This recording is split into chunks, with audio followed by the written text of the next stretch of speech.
भाजपा जिंदाबाद जिंदाबाद जिंदाबाद जिंदाबाद जिंदाबाद। फिर एक बार, फिर एक बार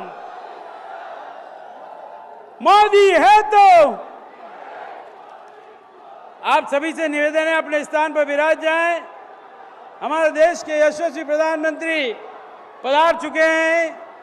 मैं आपके स्वागत के लिए हमारे मेवाड़ की पगड़ी, हमारी आन बान की प्रतीक मेवाड़ की पगड़ी पहनाने के लिए मैं आदरणीय गुलाब जी भाई साहब से निवेदन करूंगा, मोदी जी का मेवाड़ की पगड़ी पहनाकर स्वागत करें।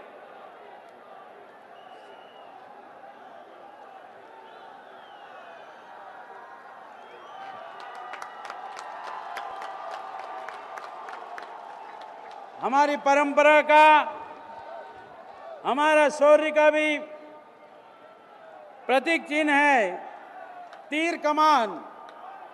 मैं हमारे वनवासी क्षेत्र के सभी एमएलए से निवेदन करूंगा, अर्जुन जी, फूल जी, अमृत जी, बाबूलाल जी, प्रताप जी, गौतम जी, नाना जी, गोपी जी आए और हमारी परंपरा के अनुसार तीर कमान जो कोटड़ा से आया है उसको भेंट कराएं।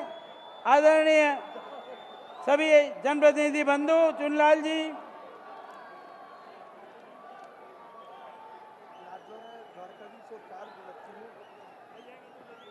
प्रतीक जिला, प्रतीक जिला, प्रतीक जिला। मैं हमारे जिलाध्यक्ष रविंद्र जी श्रीमाली, भंवर सिंह जी पंवार, वेल जी भाई पाटीदार, वीरेंद्र जी पुरोहित से निवेदन करूंगा, हमारा मेवाड़ का राज तिलक आदरणीय मोदी जी को भेंट करें। हमारा राज तिलक का प्रतीक चिन्ह नाथद्वारा से जो इकलई लाई गई है प्रसाद के रूप में, वो राजसमंद की संपूर्ण टीम भेंट कर रही है। हमारे मेवाड़ का प्रतीक चिन्ह जो हमारा राज्य चिन्ह है, जिसमें एक तरफ राज परिवार, एक तरफ बिलू राणा के वंशज खड़े हैं, वो आदरणीय मोदी जी को भेंट करें। हमारे उदयपुर के पदाधिकारियों से निवेदन करूंगा जिले के कि आकर के आदरणीय मोदी जी का माला से स्वागत करें। दोनों प्रत्याशियों से भी निवेदन है कि साथ में खड़े रहें, दोनों प्रत्याशी भी साथ में खड़े रहें। इसी तरह से हमारे राजसमंद जिले के सभी विधायक, जिला पदाधिकारी और जनप्रतिनिधियों से भी जो राजसमंद जिले से आए हैं, उनसे निवेदन है कि वो बड़ी माला को भेंट करें।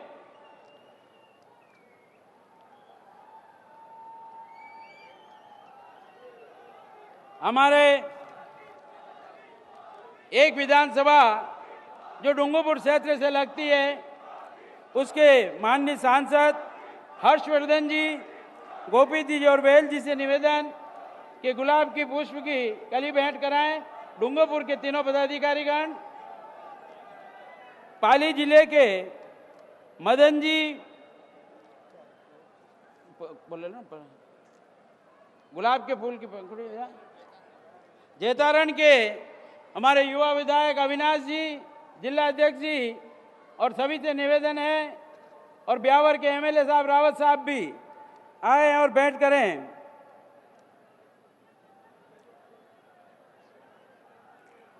हमारे स्वागत के पश्चात मैं आदरणीय गुलाब भाई साहब से निवेदन करूंगा, शब्दों से स्वागत कर आदरणीय मोदी जी को मेवाड़ की शौर्य और भक्ति की भूमि पर निमंत्रित कराएं।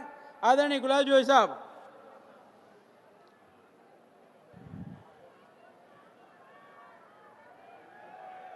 देश के आदरणीय यशस्वी प्रधानमंत्री जी, आदरणीय मंच, सभी पधारे हुए भाई और बहनों, जीवन पुष्प चढ़ा चरणों में मांगे मातृभूमि से यह वर, तेरा वैभव अमर रहे माँ, हम दिन चार रहे न रहे। मेरी इस गीत की पंक्तियों को अगर जीवन में किसी ने चरितार्थ किया है जिसने अपने जीवन में इस पंक्ति को जब कभी भी गुनगुनाया होगा, मैंने भी उसको गुनगुनाया, लेकिन मैं आज बहुत आत्मविश्वास से कह सकता हूं कि ये जो देश का यशस्वी प्रधानमंत्री है, इसने अक्षरशः अपने जीवन को इसी दिशा में आगे बढ़ाने का प्रयास किया है। हम मेवाड़ के लोग बहुत भाग्यशाली हैं कि हमारे पुरखों ने जिस प्रकार का इतिहास शौर्य का बनाया, त्याग का बनाया, और यहाँ तक कि हमारी माँ बहनों ने सतीत्व की रक्षा के लिए जौहर में कूद करके भी दुश्मन को हाथ न लगाने देने वाली धरती अगर कोई है तो ये मेवाड़ है। यहाँ पन्ना धाय जैसी एक छोटी सी धाय माँ अपने बच्चे का बलिदान देकर स्वामी की रक्षा कर सकती है। वास्तव में ये मेवाड़ की मेरी धरती बहुत भाग्यशाली है। मैं आज आपको मेवाड़ का एक कार्यकर्ता होने के नाते मैं मोदी जी आपको बार बार धन्यवाद देता हूं। इस आदिवासी एरिया में इस टूकर पर एक एक मकान में कभी बिजली का बल्ब जलेगा, ये उसके बच्चे ने कभी सोचा ही नहीं। ये उसके बच्चे के जीवन में उस बिजली का बल्ब ने जो परिवर्तन किया, उसका कोई जनक आज यहां मौजूद है, उसका नाम है नरेंद्र मोदी। मैं आपका स्वागत और अभिनंदन करता हूं। मेरी उस मां बहन ने कभी सोचा भी नहीं होगा कि मैं भी कहीं अपनी इज्जत बचाने के लिए शौचालय का उपयोग करूंगा, लेकिन मेरे घर घर में जो आपने शौचालय देकर उस गरीब की मां का जो सम्मान बढ़ाया। 70 साल हो गए हमको भी, 40 साल राजनीति कर रहे हैं, पर कभी ये नहीं सोच पाए कि वास्तव में उस मां बहन की इज्जत का भी वही सम्मान होना चाहिए जो मेरी पत्नी का होना चाहिए। इसको चरितार्थ करने वाला व्यक्ति अगर कोई है तो मोदी जी है। मोदी जी ये सम्मान निधि देकर के आपने जो हमारे इस किसान का उपकार किया है, लेकिन मेरी राजस्थान सरकार इस सम्मान निधि को भी उसे देना नहीं चाहती। जहां कहीं भी आपने थोड़ा बहुत रिकॉर्ड पे आया भी होगा तो वो पैसा उसे अभी भी नहीं मिला, और मिला तो भी ये कहने की कोशिश करें ये पैसा हम करें। मैं आपके और इनके बीच में, क्योंकि आपके पास समय कम है, मैं विनती करता हूं, मेवाड़ हमेशा धर्म पर जिंदा रहा है। जो दृढ़ राखे धर्म को तीह राखे करतार। आप उसी दिशा में जो आगे बढ़ रहे हो। भगवान एकलिंग नाथ की ये गद्दी, मेवाड़ में कोई राजा नहीं होता है, केवल दीवान होता है। गद्दी तो केवल एकलिंग नाथ है। मैं एकलिंग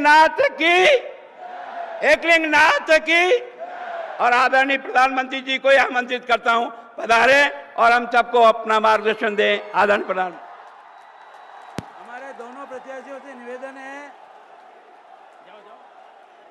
दोनों प्रत्याशियों से निवेदन है, आदरणीय मोदी जी को कमल का चिन्ह पास में खड़े रह करके अर्जुन जी और दिया जी हमारे केवल खड़े रह करके जनता का, हमारे लोकप्रिय दोनों प्रत्याशी अर्जुन जी और दिया जी आदरणीय मोदी जी से आशीर्वाद लेते हुए, आदरणीय मोदी जी।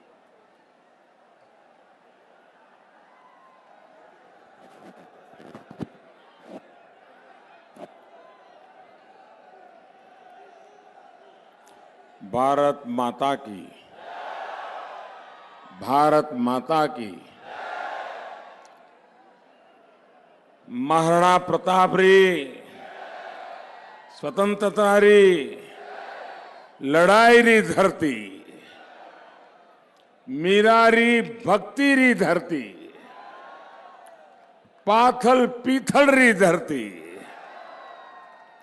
झालामान, भामाशाह, हकीम खासूर, राणा पूंजा भील री करम भूमि, पन्ना हाड़ी रानी री त्याग भूमि री जठे प्रभु एकलिंग नाथ स्वयं विराजे। असी त्याग तपस्या वीर भूमि मेवाड़ ने मारो गणो गणो नमन। खम्मा घणी सबने।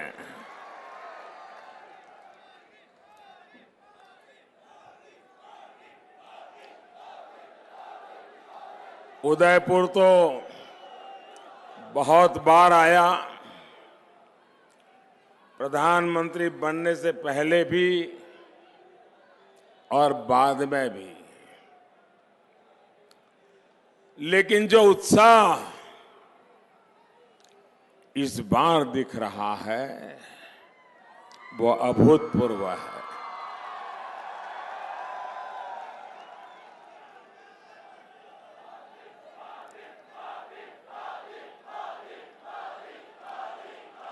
मेरे साथ पूरी ताकत से भारत माता का जयकारा लगाइए ताकि पूरा हिंदुस्तान मेवाड़ का ये जोश देख सके। भारत माता की, भारत माता की।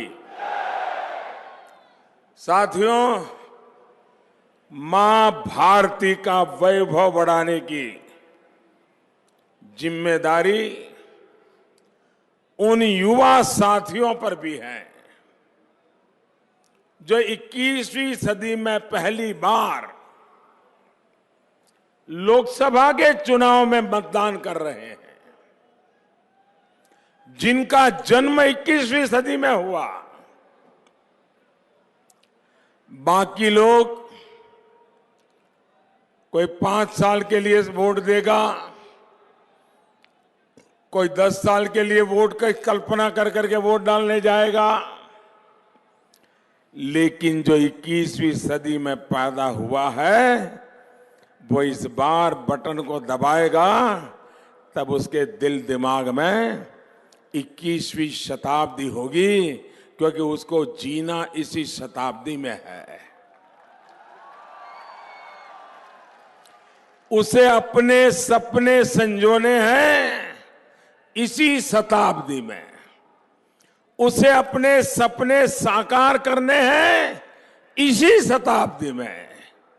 उसके लिए जो कुछ भी है वह यह शताब्दी है, और यह शताब्दी का भाग्य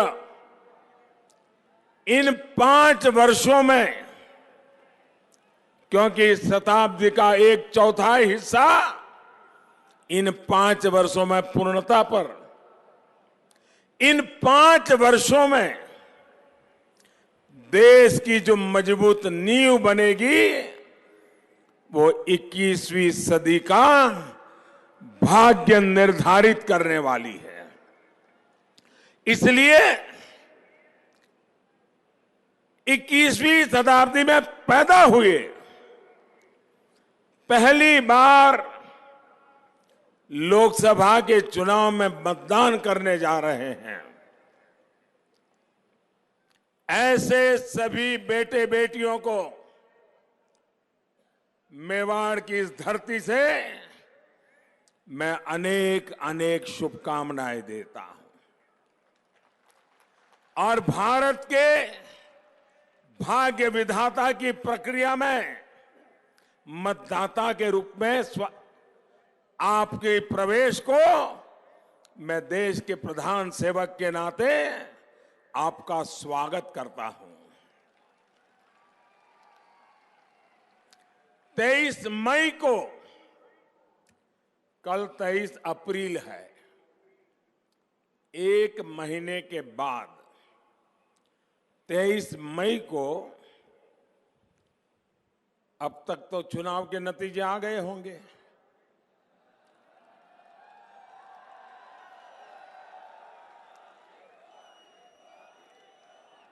तेईस मई को जब फिर एक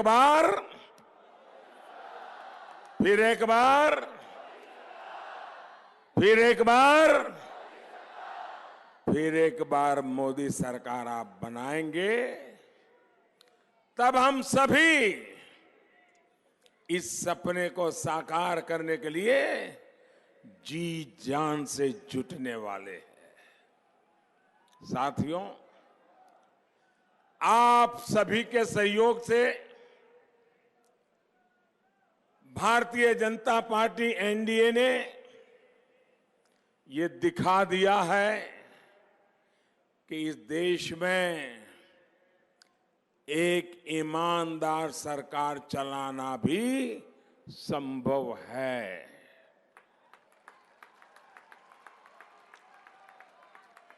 आपके सहयोग से पूरे देश में अब ईमानदारी की एक नई रीति स्थापित हो रही है।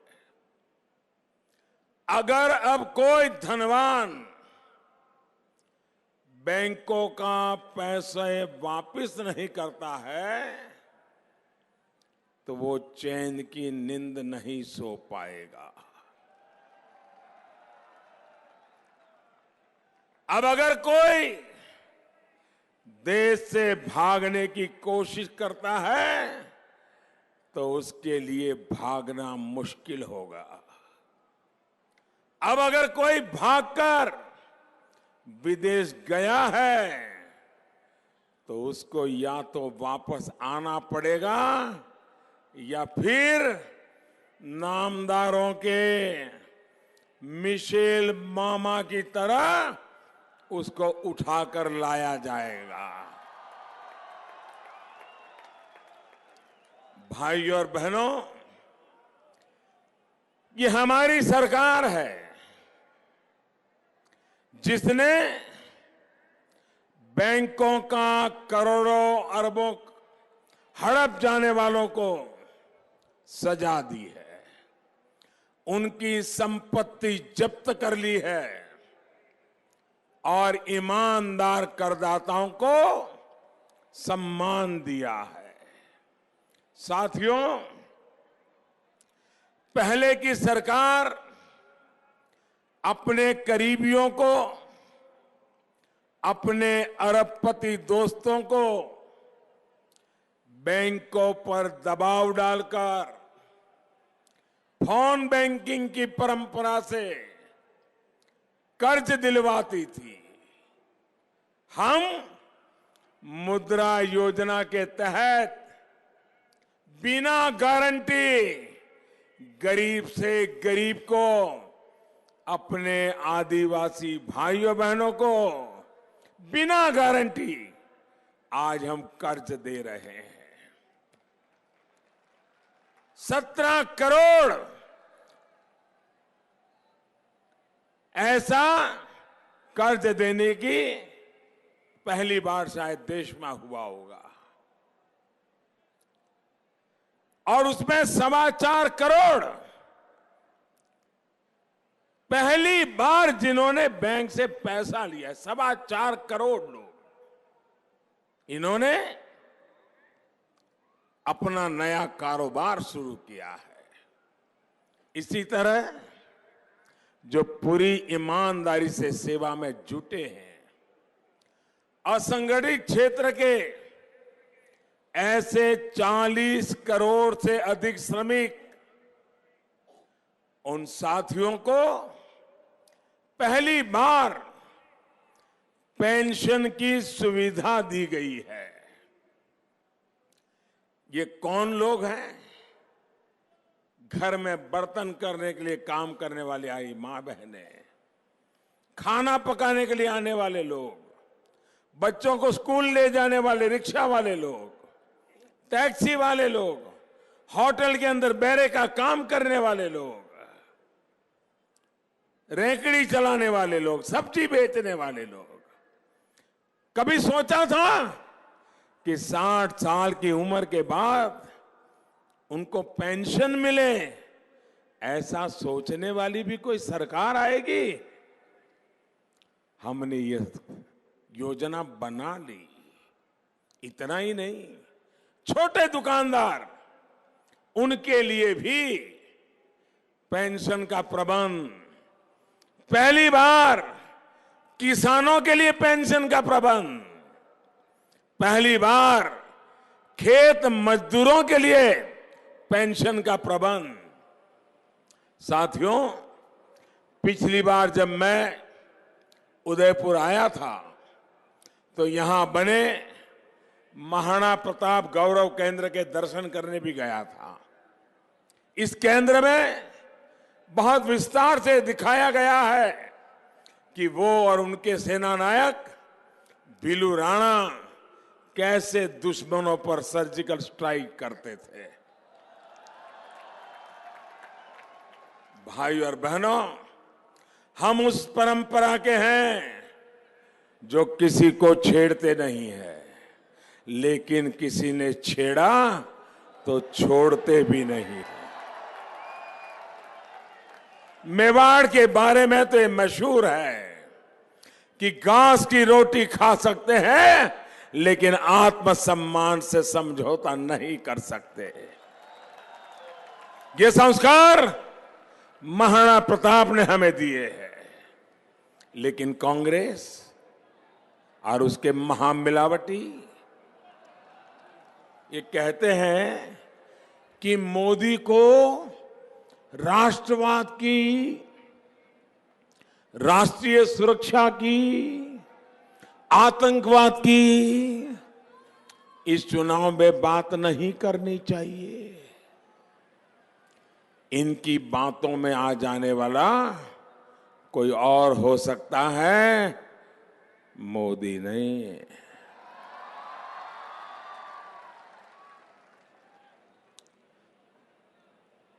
मेरे प्यारे भाइयों बहनों, बताइए, मोदी सही रास्ते पे हैं? दिशा सही है? इरादे सही हैं? कोशिश सही है? पूरा विश्वास है आपको?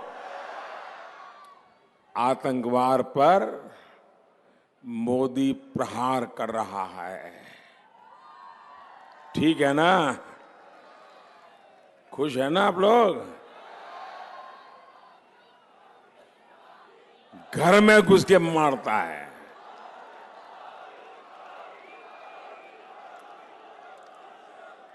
देश की रक्षा कैसे होगी, इस पर क्या इस चुनाव में और हर चुनाव में बात होनी चाहिए कि नहीं होनी चाहिए? क्या ये उदयपुर म्युनिसिपैलिटी का चुनाव है क्या? क्या ये विधानसभा का चुनाव है क्या? ये लोकसभा के चुनाव में राष्ट्रीय सुरक्षा, ये लोकसभा के चुनाव के अहम मुद्दे जो होते हैं उसमें उसका भी बड़ा महत्व होता है। उदयपुर के चुनाव में कोई राष्ट्र रक्षा की चर्चा ना करे वो तो मैं समझता हूं भाई, लेकिन इनकी सोच ही इतनी छोटी है तो उनको इतना बड़ा देश के इश्यू समझ नहीं आता है जी। 60 साल वहां रहने के बाद उनको पता नहीं है कि देश के मुद्दे क्या होते हैं। डिक्शनरी में से 5-10 गालियां निकाल करके वही लेके घूम रहे हैं 6 महीने से। कांग्रेस और उसके महामिलावटी ऐसे लोग हैं जो हमारे सपूतों के शौर्य का सबूत मांग रहे हैं। आप मुझे बताइए, आप अपने सपूत पे भरोसा करोगे कि सबूत मांगने वालों पे भरोसा करोगे? भाइयों बहनों, देश के सपूतों ने देश का माथा ऊंचा किया है। ये सबूत वाली गैंग ने देश को नीचा दिखने के लिए मजबूर कर दिया है। और जो सबूत मांगते थे, ये मीडिया वालों ने भी देखा होगा, टीवी में भी कभी कभी नजर आता होगा। 10 दिन पहले जो टेप रिकॉर्डर उनका बजता था, जो एक कैसेट लगाई थी उन्होंने, वो बोलते रहते थे, ये पहले 2 चरण के बाद जनता ने ऐसा सबूत दे दिया, ऐसा सबूत दे दिया, ऐसा सबूत दे दिया, उनके मुंह पे ताले लग गए हैं। अब सबूत मांगना बंद कर दिया, एयर स्ट्राइक पे बोलना बंद कर दिया। और मैं उनको चुनौती देता हूं, दम हो तो आइए, आप भी जनसभाओं में जाकर के सेना के पराक्रम की जो बात मैं करता हूं उसको चुनौती देकर के अपनी बात बताइए, खेल खिलाड़ी का और घोड़े सवारों के जी।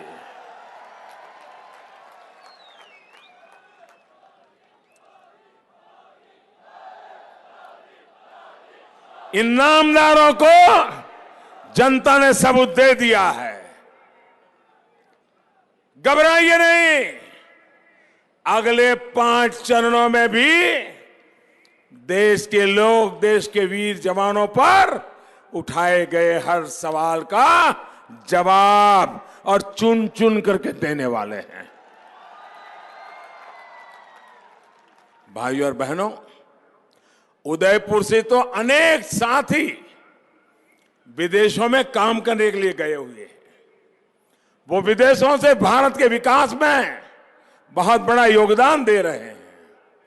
आपके आशीर्वाद से बीते 5 वर्ष में भारत के पासपोर्ट की ताकत बढ़ी है। जो भी दुनिया के किसी देश में जाता होगा, दुनिया के किसी भी देश में जब वो अपना पासपोर्ट दिखाता है हिंदुस्तान का, सामने वाला हाथ पकड़ता है तो छोड़ता नहीं है जी। हिंदुस्तानी के प्रति गर्व से देखा जाता है। भाइयों और बहनों, हमारा प्रयास रहा है कि जो बाहर काम करने के लिए हमारा साथी जाता है वो वहां सुरक्षित रहे। कभी समस्या आए तो आधी रात को भी सरकार उसकी मदद करे। यही काम हमने किया है। भाइयों और बहनों, हमारी सरकार ने देश की साख बढ़ाने, सुरक्षा बढ़ाने के साथ ही आपका जीवन आसान बनाने का भी लगातार प्रयास किया है। इसका एक उदाहरण है पासपोर्ट और वीजा जैसी सुविधाएं बीते 5 वर्षों में देश में 300 से ज्यादा नए पासपोर्ट केंद्रों की भी स्थापना की गई है। आज उदयपुर में भी नया पासपोर्ट सेवा केंद्र है।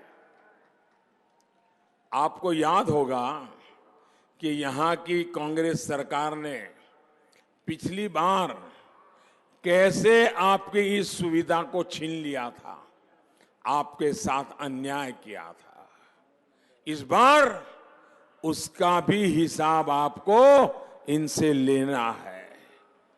भाइयों और बहनों, जब दुनिया में देश का नाम होता है तो उसका सीधा असर टूरिज्म पर पड़ता है।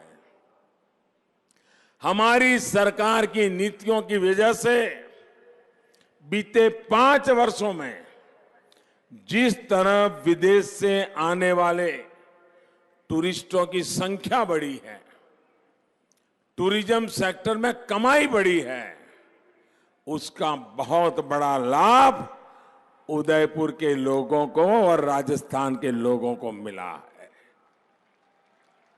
साथियों, टूरिज्म का सीधा रिश्ता कनेक्टिविटी से भी है। उदयपुर में एयरपोर्ट हो, अहमदाबाद को जोड़ने वाली ब्रॉडगेज लाइन हो, 6 लेन का ग्रीनफील्ड हाईवे हो, ऐसे अनेक प्रोजेक्ट यहां या तो पूरे हो चुके हैं या फिर पूरे होने की कगार पे हैं। हाईवे, रेलवे, एयरवे, इसके अलावा आईवे यानी मोबाइल फोन, इंटरनेट के लिए भी हमने बहुत सारी विकास की कदम उठाए हैं। डिजिटल इंडिया के तहत गांव-गांव, ढाणी-ढाणी तक नेटवर्क अच्छा करने का प्रयास किया जा रहा है। भाइयों और बहनों, यहां नजदीक में मानगढ़ धाम, गोविंद गुरु की वीरता का स्मारक, आजादी की लड़ाई में गोविंद गुरु आदिवासी वीर वीरांगनाओं की शौर्य गाथाओं को समेटे हुए है। और जब मैं गुजरात में था तो मानगढ़ आना कभी मौका नहीं छोड़ता था। गोविंद गुरु को नमन करने के लिए चला आता था, उनकी स्मृतियों को नमन करता था। उस जमाने में अंग्रेजों के सामने एक आदिवासी कैसे जंग करता है, इसका जीता जागता उदाहरण आपके मानगढ़ में है। भाइयों बहनों, आपका ये चौकीदार वादों से नहीं, मजबूत इरादों से काम करता है। और मजबूत इरादा है तभी हर माता बहन को गैस का कनेक्शन, घर घर में शौचालय और हर घर को बिजली, ये कनेक्शन देने का बीड़ा उठाया। मजबूत इरादा है तभी 2022 तक हर गरीब, हर आदिवासी, हर वंचित शोषित को अपना पक्का घर देने का ये मोदी ने फैसला लिया है। देश के 50 करोड़ गरीबों को, आदिवासियों को हर वर्ष 5 लाख रुपए तक के इलाज की व्यवस्था करा पाया। साथियों, वरना कांग्रेस ने जिस तरह 7 दशकों से ठगा है, अगर हम न आते, आपने हमें लाया न होता, तो शायद उनकी वो आदतें आज भी चलती होती। यहां राजस्थान में किसानों का कर्ज माफ करने का वादा किया गया था, लेकिन चुनाव जीतते ही नामदार गायब हो गए। 10 दिन कोई पूछता है, 10 दिन ऐसे ही 10 दिन खाली पूछो कांग्रेस वालों को, अरे भाई वो 10 दिन का क्या हुआ, ऐसे भागते हैं मुंह छुपा करके। ये जमाना चला गया जब देश की जनता ने आपके झूठ पे भरोसा किया था। देश जाग चुका है। नौजवान, माताएं, बहनें समेत सब कोई अब आपकी हरकतों को पहचान गया है। साथियों, ये तो ऐसे लोग हैं जो पीएम किसान सम्मान योजना का लाभ भी आपको लेने नहीं दे रहे। भाजपा सरकार ने किसानों के खाते में हर साल 75,000 करोड़ रुपए ट्रांसफर करने की योजना बनाई है, लेकिन ये लोग किसानों के लिस्ट देने, सूची देने में, नाम देने में इनके पेट में चूहे दौड़ते, नहीं देते। आज देंगे, कल देंगे, इधर का मांगा है, उधर का मांगा, बहानेबाजी कर रहे हैं। अरे मुख्यमंत्री जी, आपको भाजपा से विरोध होगा, मोदी जी से विरोध होगा, कम से कम राजस्थान के किसानों का तो बुरा मत करो, उनके साथ तो अन्याय मत करो। लोगों का विकास न करके झूठ बोलना, अफवाह फैलाना ही कांग्रेस को सबसे अच्छी तरह आता है। मुझे बताया गया है कि किसानों के गुस्से से ध्यान भटकाने के लिए अब ये आदिवासी भाई बहनों में उनके अधिकारों को लेकर के अफवाहें उड़ाने लगे हैं। इनकी अफवाहों से सावधान रहने की जरूरत है। जनजातीय समाज के साथियों को मैं पूरी तरह से आश्वस्त करना चाहता हूं कि आपके हक, आपके मान सम्मान, आपकी पहचान पर ये मोदी कोई संकट नहीं आने देगा। साथियों, हमारी सरकार देश के हर उस नागरिक तक विकास का लाभ पहुंचाने की कोशिश कर रही है जो अब तक पीछे रह गया।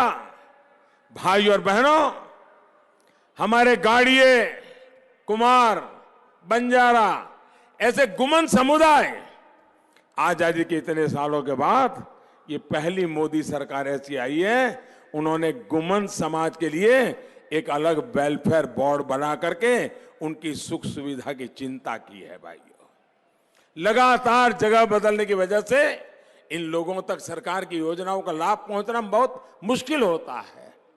अब इनकी समस्याओं को दूर करने के लिए सरकार ने एक वेलफेयर डेवलपमेंट बोर्ड बनाने का फैसला लिया है। भाई और बहनों, एक मजबूत, सुरक्षित और समृद्ध भारत के लिए आप सभी को कमल के फूल के सामने बटन दबाने के लिए मैं प्रार्थना करने आया। और मैं आपको विश्वास दिलाता हूं, आप कमल के फूल के सामने जब बटन दबाओगे तो आपका वोट सीधा सीधा मोदी के खाते में जाएगा। भाइयों बहनों, आप मुझे बताइए, इतना बड़ा देश, दुनिया के अंदर भारत का रुतबा होना चाहिए कि नहीं होना चाहिए? दुनिया में भारत का मान सम्मान और बढ़ना चाहिए कि नहीं बढ़ना चाहिए? इसके लिए देश मजबूत होना चाहिए कि नहीं होना चाहिए? देश मजबूत बनाने के लिए सरकार मजबूत होनी चाहिए कि नहीं? मजबूत सरकार के लिए चौकीदार भी तो मजबूत चाहिए। और चौकीदार मजबूत तब बनता है जब 125 करोड़ देशवासी चौकीदार के साथ खड़े होते हैं। इसलिए मैं आपसे आग्रह करता हूं, मेरे साथ एक संकल्प लीजिए, दोनों हाथ ऊपर करके मुट्ठी बंद करके, और मेरे बोलने के बाद आपको बोलना है चौकीदार। क्या बोलना है? क्या बोलना है? मैं बोल रहा हूं, आप बोलिए, गांव गांव है, गांव गांव है, शहर शहर है, बच्चा बच्चा, बड़े बुजुर्ग भी, माता बहने घर घर में है, खेत खलिहान में, बाग बगान में, देश के अंदर, सरहद पर भी, डॉक्टर, इंजीनियर, शिक्षक, प्रोफेसर, लेखक, पत्रकार, कलाकार भी, किसान, कामगार, दुकानदार भी, वकील, व्यापारी, छात्र छात्राएं, पूरा हिंदुस्तान, पूरा हिंदुस्तान, पूरा हिंदुस्तान भारत माता की, भारत माता की। बहुत बहुत धन्यवाद।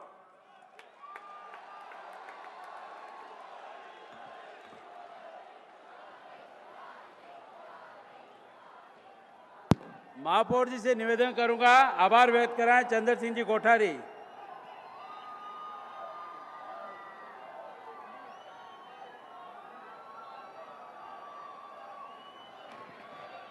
मेवाड़ के साथियों, भाइयों और बहनों, आज शेर हिंदुस्तान माननीय मोदी जी ने अपने अमूल्य समय में से निकालकर अपना समय इस मेवाड़ की धरती को, इस मेवाड़ के नागरिकों को दिया है। मंच पर विराजमान सभी सम्मानित अतिथियों के साथ साथ इस भरी दोपहरी गर्मी में लगभग 12 बजे से लेकर अभी तक आप सब विराजमान रहे। आप सबका बहुत बहुत धन्यवाद, आभार। जय हिंद, जय भारत।